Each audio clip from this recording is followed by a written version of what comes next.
प्रधानमंत्री की कुर्सी से क्या छुट्टी होने वाली है अब नरेंद्र दामोदर दास मोदी की? क्या प्रधानमंत्री नरेंद्र मोदी जो ये मानकर बैठे थे कि ताउम्र वो सत्ता में बने रहेंगे, जो ये मानकर बैठे थे कि अब वही पीएम हमेशा के लिए बने रहेंगे, किसी और को नहीं बनने देंगे, लेकिन क्या अब वो सपना उनका टूट गया है? और आरएसएस प्रमुख मोहन भागवत ने जो संकेत दिए हैं, उसके बाद एक चर्चा ये चल रही है कि क्या नितिन गडकरी को प्रधानमंत्री पद पर बिठाया जा सकता है? क्या प्रधानमंत्री की कुर्सी उनके हाथ सौंपी जा सकती है? दरअसल इसको इस तरीके से समझिएगा कि प्रधानमंत्री नरेंद्र मोदी के जब रिटायरमेंट की बात आई तो देखिएगा कि जो अमित शाह वे बचाव करते नजर आए और अमित शाह ने यह तक कह दिया कि विपक्ष मुंगेरी लाल का सपना देख रहा है। विपक्षी पार्टी के लोग मुंगेरी लाल के सपने देख रहे हैं, उनका सपना कभी पूरा नहीं होने वाला, क्योंकि प्रधानमंत्री नरेंद्र मोदी कभी रिटायर नहीं होंगे। अमित शाह के बयान को देखकर तो ऐसा लगा कि जैसे ये भारत नहीं है, ये रूस है। उनके बयान को देखकर तो इस तरीके से लगा कि ये उत्तर कोरिया है, क्योंकि अमित शाह का ये कहना कि पीएम मोदी कभी रिटायर ही नहीं होंगे, तो इसका तो साफ मतलब है कि यानी कि ये तो राजतंत्र की व्यवस्था यहाँ कायम कर दी, यहाँ राजशाही की व्यवस्था कायम कर दी गई। क्योंकि आप अगर इतिहास को उठाकर देखें और इतिहास के पन्नों को अगर आप खंगालें तो राजा के बाद उसकी जो जितनी भी संपत्ति है या जितना उसका सल्तनत है, जितना उसका जहाँ जहाँ उसका राजपाट होता है, उसके बाद उसका बेटा संभालता है, उसका बेटा संभालता, उसके बाद उसका उस बेटे का उसका फिर वो बेटा संभालता। तो ये प्रथा इस तरीके से चलती आ रही, इसे राजशाही कहते हैं, जो कि हम राजा महाराजाओं के टाइम पर देखा करते थे। तो क्या राजशाही व्यवस्था के तहत काम करना चाह रहे थे ये गुजरात लॉबी, अमित शाह और प्रधानमंत्री नरेंद्र मोदी? क्योंकि अमित शाह का यह कहना कि भैया मोदी जी रिटायर नहीं होंगे, तो इसका मतलब है कि भैया बीजेपी में तो और बड़े चेहरे जो कि मोदी जी से योग्य हैं, प्रधानमंत्री बनने काबिल हैं, लेकिन उन्हें मौका नहीं दिया जा रहा। तो ये जो राजशाही की व्यवस्था गुजरात लॉबी ने कायम की, इसको मोहन भागवत ने तोड़ दिया।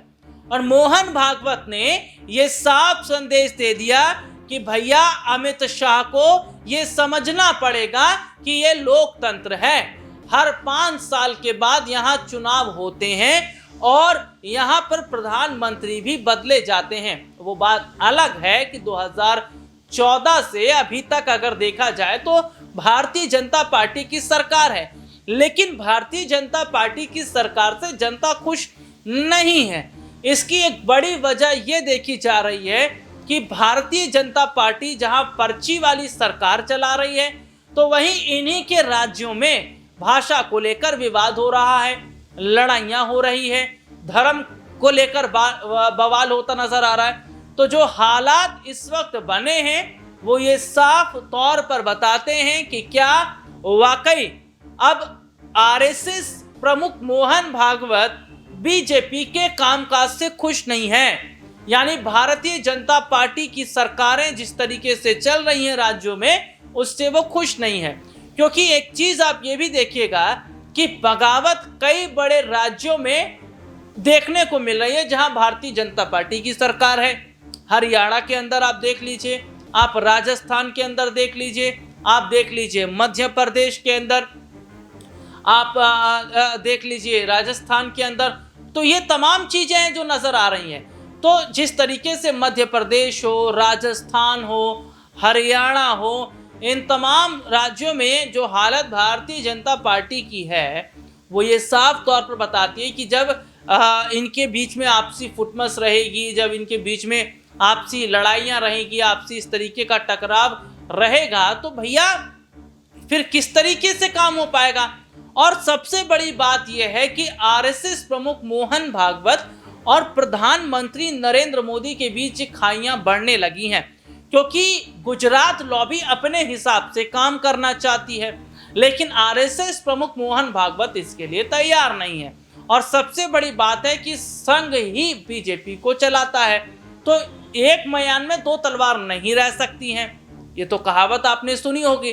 तो यहाँ ये देखा जा रहा है कि अब गुजरात लॉबी का सफाया होना तय है, क्योंकि बीजेपी कुछ नहीं है। बीजेपी का मतलब अगर कहा जाए तो आरएसएस है, और आरएसएस प्रमुख मोहन भागवत ये चाहते हैं कि बीजेपी को मजबूत तो किया जाए, लेकिन प्रधानमंत्री दूसरा रखा जाए। हालांकि कांग्रेस पार्टी के कई बड़े लीडर ऐसे हैं जिन्होंने नितिन गडकरी के नाम को सुझाया है। ये ताज्जुब की बात है कि विपक्ष के लोग नितिन गडकरी का नाम सुझा रहे हैं। इसके पीछे की भी वजह आप सुनिए।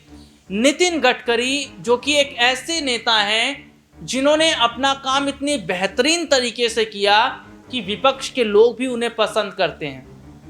Nitin Gadkari down to earth, Nitin Gadkari एक ऐसे, देखिए सड़क परिवहन मंत्री हैं नितिन गडकरी, और जो उन्होंने काम किया है उनके कामों की हर जगह तारीफ होती नजर आती है। और सबसे बड़ी बात अगर देखा जाए तो बहुत सादगी भरा जो जीवन है वो नितिन गडकरी का है। नितिन गडकरी ने कभी लालच नहीं जगाया, नितिन गडकरी ने कभी किसी चीज़ की मांग नहीं की है, और तो और नितिन गडकरी का विपक्षी पार्टियों के बीच में जगह बनाना, विपक्षी नेताओं का नितिन गडकरी के लिए तारीफ करना, ये तमाम चीज़ें बताती हैं कि क्या अब वाकई नितिन गडकरी को प्रधानमंत्री के तौर पर देखा जाना चाहिए। हालांकि पहले नाम उनका चल भी रहा था, लेकिन बीच में फिर रुक जाता है गुजरात लॉबी की वजह से। लेकिन अब क्या मोदी जी की छुट्टी होना तय है, तो क्या नितिन गडकरी के हाथ पीएम कुर्सी लगती नजर आएगी? इस मुद्दे पर आपकी क्या राय, कमेंट करके ज़रूर बताइएगा।